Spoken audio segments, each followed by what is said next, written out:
Hello, friends. Today I'm going to talk about something interesting. It's called minimalist leadership. I don't know how much of a topic this is out there in the public domain, but having worked for several years now, I live in Oslo, and a big part of my work life has been in Oslo. So I can say that I've worked here about 7, 8 years in total. I've worked about 10 years in Norway. So I have, in the latest phase, started to understand that minimalist leadership is something we need it. Why? What is minimalist leadership, and where does it come from? First of all, it comes from minimalism.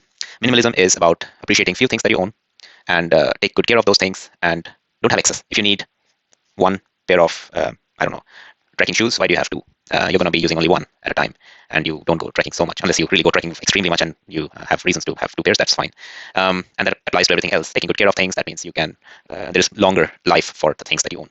Now, this is minimalism, and keeping things simple, keeping things minimal is also a big virtue of a leader.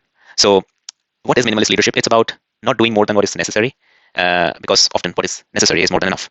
And now here I'm talking about giving instructions to your employees, giving instructions to people working under you. If you can be very concrete, few words, not long emails. Even when you have physical meetings, things are absolutely crystal clear, to the point, not beating around the bush all the time.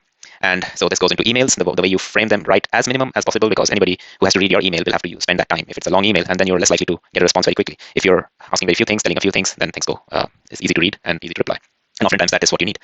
So that's that. Keep it simple. Do not micromanage. This is the exact opposite of micromanaging, like really lean in and trying to really almost do the job yourself. Like, what's the point? So it also is to do with respecting the competence development of people, where you trust them, you give them the tools and the skills and the learnings. There's an onboarding process, you help them out, and then you let them grow into something you don't want to form too much. So you let them be, you have the tasks and you guide them when they need it, and keep it simple and just a lot of the times, a lot of the important things get lost in a big detail. Let me give you an example. Let's say you have a tiny little ball, like, let's say a table tennis ball, in a massive sack of many other things, right?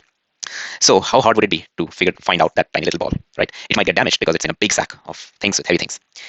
If, on the other hand, this is the only thing that you care about, tiny little white table tennis ball, then just present that tiny little ball. That's it, and keep that, and cut out all the flab around this. So this is, in essence, a visual way to express that what you need, and things are little, and things are concrete, and they are not empty words. They are, every word you use has an impact, has a meaning why you're using them, and that has got to do, like, either information is about communication is about either giving information or asking for information, and to give some specific concrete requests, concrete instructions. That's it. That's all you care about.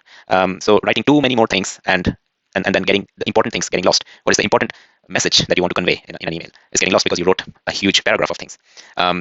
And then you have also the requests. You want them to do a certain thing in a certain way or whatever. So rather focus on that, so that every single word somebody reads in your email, they get a lot out of it. And that's what you need. Minimal use of words and concrete and specific instructions or requests.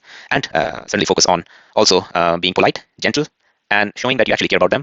And it's not always about just getting the work done, but with every work that you do or demand, you have a focus towards developing us as a team, developing the competence of that person, and becoming better and better at delivering what you deliver for your customers. So it became a little bit longer video, but I think I have managed to say what I had to say. So I really wish that people start using minimalist leadership. In this world, there is an overload of information. Sometimes the last thing you want is overload of information from the people that are close to you, your teachers, your employees, your your manager, your wife, your children. Start appreciating minimalism, and I hope this message gets conveyed that minimalist leadership is something. So take a look. Cheers.